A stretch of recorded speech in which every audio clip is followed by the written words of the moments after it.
నమస్తే, this is Sourya. Welcome to our channel. ఈ రోజు మనతో పాటు సీనియర్ జర్నలిస్ట్ దాము బాలాజీ గారు ఉన్నారు. వారితో మాట్లాడుతాం. నమస్తే సార్. నమస్తే.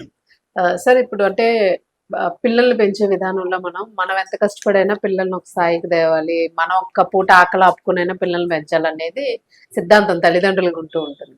బట్ నవేడేస్ లో ఏంటంటే చాలా ఎక్కువైపోతూ ఉన్నాయి. వాళ్ళని బతికించలేక బలి తీసుకోవడం అనే ఒక కాన్సెప్ట్ వచ్చేసింది అందరికి.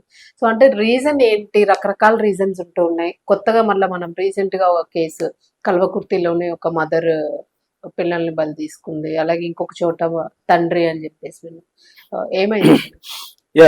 రెండు అంటే ఈ మధ్యకాలంలో చాలా సంఘటనలు జరుగుతున్నాయి. తల్లిదండ్రులే పిల్లల్ని చంపేయడం, దీని మీద నేను కూడా చాలా సార్లు మాట్లాడాను.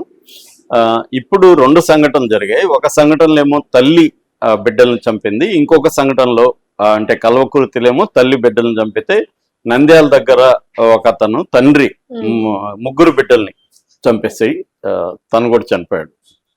మామూలుగా దీని వెనక కారణాలు ఏంటి, దీన్ని ఎలా అర్థం చేసుకోవాలి, దీని నుంచి మనం టేక్ అవే ఏంటి, ఏం తీసుకోవాలి అంటే ఇటువంటి సిమిలర్ క్రైసిస్ ఉన్న తల్లిదండ్రులు దాన్ని ఆ క్రైసిస్ ని ఎలా డీల్ చేయొచ్చు, ఈ విషయాల గురించి మాట్లాడుకుందాం. ముందుగా తల్లి గురించి మాట్లాడితే వీళ్ళది వనపర్తి జిల్లాలో శ్రీరంగపురం మండలంలో భీమిశెట్టి ప్రకాష్ అని ఒక ఆయన ఉన్నాడు. అతనికి 47 ఏళ్ళు. ఆయన భార్య పేరు ప్రసన్న, 40 ఏళ్ళు. వీళ్ళిద్దరికీ ఇద్దరు పిల్లలు. అబ్బాయి పేరు ఆశ్రిత్ రామ్, 15 ఏళ్ళు. అమ్మాయి పేరు మేఘన, 13 ఏళ్ళు. టీనేజ్ పిల్లలు ఇద్దరు కూడా. ఏమైందంటే ఇతను అక్కడ కల్వకుర్తి సెంటర్ లో ఒక బుక్ షాప్ నడిపేవాడు. ఆ బుక్ షాప్ ద్వారా ఫ్యామిలీ నడిచేది. అయితే అతను నవంబర్ 14న షాప్ లో ఉన్నప్పుడు సడన్ గా అతనికి హార్ట్ అటాక్ వచ్చింది. Cardiac arrest. అక్కడే స్పాట్ లో షాప్ లోనే చనిపోయాడు. అప్పటి నుంచి ఈమె డిప్రెషన్లకి లోన్ అయిపోయింది. మామూలుగా మనం PTSD అంటాం, అంటే పోస్ట్ ట్రామాటిక్ స్ట్రెస్ డిజార్డర్ అంటారు. అంటే మనం ఊహించిన ఒక ప్రమాదం, దాన్నే ట్రామా అంటారు. ఆ ట్రామా జరిగినప్పుడు ఆ ట్రామా తర్వాత ఆ ట్రామాకు గురైన వాళ్ళు ఒక సీరియస్ స్ట్రెస్ డిజార్డర్కి గురవుతారు. అందుకని వాళ్ళకి సైకలాజికల్ ట్రీట్మెంట్ అవసరం, వాళ్ళకి సపోర్ట్ సిస్టమ్ ఫ్యామిలీ నుంచి కూడా అవసరం అనమాట. సో ఈమె కూడా అలాగా ఒక ట్రామాకు గురైంది. ఇది రెండు రకాల ట్రామా. ఒకటి ఎమోషనల్ ట్రామా అయితే తన భర్తని సడన్ గా కోల్పోవాల్సి రావడం, రెండోది ఫైనాన్షియల్ గా ఆమె ఇప్పుడు తన భర్త నడిపినట్టుగా షాప్ నడపడం కానీ పిల్లల్ని నడపడం, ఆమెకి ఆ స్కిల్ సెట్ లేదు, ప్రెషర్ ఉంటుంది, ఆమెకి ఆ కైండ్ ఆఫ్ స్కిల్స్ లేవు. భర్త కంటే ఒక ఆయన ఎస్టాబ్లిష్ అయిపోయినాడు. చాలా మందికి ఇదే సమస్య. భార్యలు ఇంటికి పరిమితం అయిపోయినప్పుడు భర్తలు వదిలేసినా లేకపోతే చనిపోయినా భార్యలకి వేరే స్కిల్స్ ఉండవు.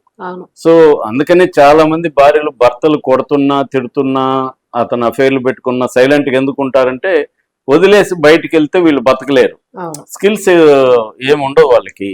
సో వాళ్ళకి సపోర్ట్ సిస్టమ్ ఉండదు. సపోర్ట్ సిస్టమ్ లేకుండా స్కిల్స్ లేకుండా ఏం చేయలేరు. సో ఈమెకి 2 రకాల సమస్యలు వచ్చాయి. సపోర్ట్ సిస్టమ్ కొంతవరకు ఉంది. చక్రధర్ అని వీళ్ళ బ్రదరు కొంత సపోర్ట్ చేశాడు. షాప్ ని రన్ చేద్దాము, నేను కూడా హెల్ప్ చేస్తానని ఈమెను షాప్ లో కూర్చోబెట్టి రన్ చేయడం అయితే మొదలైంది. కానీ ఆమె వల్ల కావట్లేదు. ఎమోషనల్ ట్రామాని తట్టుకొని ఇద్దరు బిడ్డలు కూడా తండ్రికి సరెండర్ అయినట్టు తల్లికి అవ్వరు. తల్లితో ఘర్షణాత్మక వైఖరి ఎక్కువ మందికి పిల్లలకు ఉంటది. సో తండ్రి ఉంటే బ్యాలెన్స్ అవుతుంది. ఇద్దరుంటే బ్యాలెన్స్, ఒకరు అరిసినా ఇంకొకరు కొంత వాళ్ళ దగ్గరకు తీసి ఎక్స్ప్లెయిన్ చేసి అలాగే బ్యాలెన్సింగ్ యాక్ట్ జరుగుతుంది. జనరల్ గానే తండ్రి పట్ల కొంత భయం, అంటే తండ్రి అంటే ఫిగర్ ఆఫ్ అథారిటీ కదా, తల్లి అంటే ప్రేమ చూపిస్తుంది కాబట్టి లోకం అయిపోతుంది, చెప్పరు. అలాగా ఈమె పిల్లలతో డీల్ చేయడంలో తనకి ప్రాబ్లమ్స్ వచ్చాయి, షాప్ని డీల్ చేయడంలో ఇబ్బంది వచ్చింది. సో ఇదంతా ఆమె హౌస్ వైఫ్ గా ఉండి ఆయన ఏదో సంపాదిస్తే ఈమె రన్ చేసుకుంటూ వచ్చింది. సడన్ గా ఈమె 2 పనులు చేయాలి, అంటే తండ్రి పని తల్లి పని 2 పనులు చేయాల్సి రావడం, ఆమెకి పెద్దగా ఆర్థికంగా ఇది లేకపోవడం. తమ్ముడు హెల్ప్ చేయొచ్చు కానీ అతనికి అతని ఫ్యామిలీ అతని వ్యవహారం ఉంటది కదా. సో అందువల్ల దీన్ని తట్టుకోలేక ఆమె ఏమైందంటే డిసైడ్ అయింది మనం చనిపోదాము అని. కానీ నేను చనిపోతే నా పిల్లల పరిస్థితి ఏంటి అనేది ఆలోచించింది. సో ఆలోచించి నేను చనిపోతే మళ్ళీ పిల్లలు అనాథలు అవుతారు, అందరూ కూడా నన్ను తిడతారు, పిల్లలు కూడా నన్ను అసహించుకుంటారు, సో పిల్లల్ని కూడా చంపేస్తే మనమే కన్నాము, మనమే చంపేసే హక్కు మనకుంది అన్నట్టుగా ఆమె ఫీల్ అయింది. ఫీల్ అయ్యి ఒక 4 పేజీల లెటర్ వాళ్ళ నాన్నకి రాసింది. నాన్న, నేను ఇదంతా ఎక్స్ప్లెయిన్ చేసింది ఆమె, నా పరిస్థితి ఇది, సో నాకు వేరే మార్గం కనబడలేదు, నన్ను క్షమించు అని చెప్పి రాసి, దాని తర్వాత ఏం చేసిందంటే పురుగుల మందులు తెచ్చుకొని పురుగుల మందుని ఫుడ్లో కలిపేసి 2 పిల్లలకి పెట్టేసింది. వాళ్ళు తెలియకుండా తినేశారు. తినేసిన తర్వాత ఈమె కూడా అదే పురుగుల మందు కలిపిన అన్నం ఈమె కూడా తినేసింది. 3 పడిపోయారు, స్పృహ తప్పిపోయారు. ఎవరు వాళ్ళ ఇంటికి ఆ టైంలో రాలేదు. ఎప్పుడో ఈవినింగ్, ఇదంతా మధ్యాహ్నం జరిగింది, ఈవినింగ్ ఇతను ఫోన్లు చేశారు తమ్ముడు, ఈమెమి రాలేదు ఏమైందని.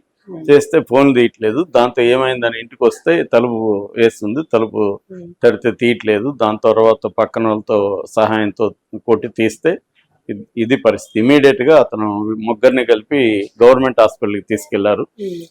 అక్కడ ఇతను పాప మేఘన చనిపోయిందని చెప్పారు.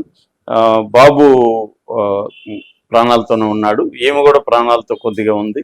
సో దాంతో ఈమెను మెరుగైన వైద్యం కోసం హైదరాబాద్కి తీసుకెళ్తుంటే మార్గ మధ్యంలో ఈమె చనిపోయింది. బాబు మాత్రం ఇప్పుడు అక్కడ కల్వకుర్తి ప్రైవేట్ హాస్పిటల్లో ట్రీట్మెంట్ తీసుకుంటున్నాడు, బతికే అవకాశం ఉందని చెప్తున్నారు. ఇది ఆమె పరిస్థితి. ఇక 2వ సంఘటన నంద్యాల జిల్లాలో ఉయ్యాలవాడ మండలంలో కుడుముల దిన్నె అని ఉంది. అక్కడ వేములపాటి సురేంద్ర, ఇతని వయసు 38, ఇది రివర్స్. వీళ్ళ భార్య మహేశ్వరి, ఆమె ఆత్మహత్య చేసుకుని చనిపోయింది. ఇక్కడేమో ఫస్ట్ కేసులేమో భర్త చనిపోయాడు, సెకండ్ కేసులేమో భార్య 8 ఏళ్ళు అయింది పెళ్ళయి, వీళ్ళకి 3 పిల్లలు. కావ్యశ్రీ 7 ఏళ్ళు, ధ్యానేశ్వరి 4 ఏళ్ళు, సూర్యగగన్ 2 ఏళ్ళు, చిన్నపిల్లలంతా. ఈయనకి వాళ్ళ భార్యకి ఆరోగ్యం బాగాలేక ఆమె ఇంకా నాకు ఆరోగ్యం బాగోవద్దు, నేను ఇట్లాగే రోజంతా భరించాలని ఆమె సూసైడ్ చేసుకొని చనిపోయింది. చనిపోయిన తర్వాత ఈయనకి 3 పిల్లల్ని సాకే పరిస్థితి లేదు. ఇతను ఏంటంటే ఇంటర్మీడియట్ చదివి కన్స్ట్రక్షన్ దీంట్లో ఫీల్డ్ లో పనిచేస్తున్నాడు, సూపర్వైజన్ చేస్తున్నాడు. దాంట్లో వచ్చే ఇన్కమ్ కానీ ఇంట్లో పిల్లల్ని చేయడం కష్టంగా ఉంది. అయితే వీళ్ళ నాన్న, వీళ్ళ అమ్మ కూడా చనిపోయినప్పుడు వీళ్ళ నాన్న సెకండ్ మ్యారేజ్ చేసుకున్నాడు, కృష్ణవేణి అని ఒక ఆమె పిల్లల్ని చూసుకుంటుంది, బాగానే చూసుకుంటుంది, కానీ తన సొంత తల్లిలాగా ఆమె చూసుకోలేకపోవచ్చు, పిల్లలకి ఆమె ఘర్షణ రావచ్చు. ఇది తనకి కష్టమైంది. అంటే ఇటు భార్యని కోల్పోవడం, భార్య మీద కూడా బాగా ప్రేమ ఉన్నట్టుంది. సో అది కూడా ఈయనకి ఎమోషనల్ గా డిస్టర్బ్ అయిపోయాడు. రెండోది పిల్లల్ని పెంచలేము మనము అన్న ఒక ఇది అయిపోయింది. దాంతో ఇతను కూడా ఒక నిర్ణయం తీసుకొని నిన్న ఇది జనవరి, ఈ 2 కూడా ఆల్మోస్ట్ జనవరి 1నే జరిగాయి. సో ఇతను జనవరి 1 ఏం చేశాడంటే పిల్లలకి కూల్ డ్రింక్ పాలు ఇచ్చాడు. కూల్ డ్రింక్ పాలలో మళ్ళీ అగైన్ ఇది కూడా పురుగుల మందు కలిపేసి పిల్లలకి ఇచ్చాడు. పిల్లలు తాగి పడిపోయారు. దాని తర్వాత ఇతను రాత్రి 1:45 వరకు ఫ్రెండ్స్ కి మెసేజ్లు పెడుతున్నాడు, హ్యాపీ న్యూ ఇయర్ అవన్నీ పెట్టి. తర్వాత ఇతను 1:45 తర్వాత దారం వేసుకొని సూసైడ్ ఊరేసుకొని చనిపోయాడు. తెల్లతో ఈమె వీళ్ళ సౌతి తల్లి కృష్ణవేణి తలుపు తట్టింది. పిల్లలు ఏంటి ఇంకా మామూలుగా అర్లీ మార్నింగ్ లేచి బయటకు వస్తారు, ఏంటి రాలేదని తలుపు తడితే తలుపు తీయలేదు. దాంతో చెక్ చేస్తే ఇదే పరిస్థితి. సో ఇక్కడ 2 కేసుల్లో కూడా మనకి సిమిలర్ కనబడేది ఏంటంటే ఒక ట్రామా జరగడం, ఆ ట్రామా తర్వాత పిల్లల పెంపకం, ఇల్లు పని, ఈ రెండింటిని బ్యాలెన్స్ చేయలేక డిప్రెషన్కి గురి కావడం, స్ట్రెస్ ఎక్కువ ఫీల్ అవ్వడం. బేసిక్గా డిప్రెషన్ క్రానిక్ డిప్రెషన్ అంటారు. క్రానిక్ డిప్రెషన్ని డీల్ చేయడానికి సైకలాజికల్ ట్రీట్మెంట్ తీసుకోవాలి. కానీ మన ఇండియాలో ఏంటంటే ఒక ట్యాబు ఉంటుంది, పిచ్చి అనుకుంటారేమో అని చెప్పం మనం. ఇప్పుడు జ్వరమో కడుపు నొప్పి తలనొప్పి అయితే చెప్తాము, కానీ నా మనసు బాగాలేదు, ఈరోజు నాకు డిప్రెషన్గా ఉంది, నాకు స్ట్రెస్గా ఉంది అనేది మనం చెప్పం, ఎవరికి షేర్ చేసుకోం. షేర్ ముఖ్యంగా స్త్రీలకి ఎక్కువ ఉంటది. ఎందుకంటే మగవాళ్ళని ఎక్కడో మందు కొట్టో ఇంకోటి చేసే వాడికి అవుట్లెట్లు ఉంటాయి. అవును. స్త్రీలకు చాలా మందికి అవుట్లెట్లు ఉండవు. అవును. సో దాంతో ఏమైపోతారంటే వాళ్ళు లోపల కుంగిపోతారు. వాళ్ళకి అసలు ఇంకేమీ కనబడదు. ఒక టన్నెల్లో చీకటి సొరంగంలో ఉన్నట్టు ఉంటది. వాళ్ళకి బయట వెలుగు ఉంటదని, కొంత కష్టపడితే వెలుగు వస్తుందని ఇవేమీ అనిపించదు. ఇంకా ఇదంతా చీకటే అనుకుంటారు. ఈ చీకటిలో మనకి దారి లేదు, చనిపోవడం ఒకటి మార్గం అన్న దీనికి వెళ్ళిపోతారు. నిజానికి కొంత ఆ స్టేజ్ నుంచి బయటపడడానికి కొంత మెడికల్ హెల్ప్ గానీ దొరికితే వాళ్ళకి ఆ స్టేజ్ నుంచి బయటకు వస్తే మళ్ళీ కొంత బెటర్ గా వాళ్ళు చేసుకుంటారు. నేను కొన్ని కేసెస్ చూసాను సార్ ఇట్లాంటివి. ఫ్యామిలీ సపోర్ట్ ఉండట్లేదు మెయిన్ వాళ్ళకి. అదే అంటే వాళ్ళ సొంత ఫ్యామిలీ సిస్టర్స్, బ్రదర్స్ లేదా కజిన్స్ గానీ ఒక మనిషి మన ఇంట్లో ఇప్పుడు మన అక్క డాటర్ హస్బెండ్, అన్న, భార్య ఇట్లా చనిపోయినప్పుడు వీళ్ళు కొంచెం దాని గురించి పట్టించుకొని కొద్ది రోజులు హెల్ప్ చేయగలిగితే వాళ్ళు కొంచెం డీవియేట్ అవుతారు.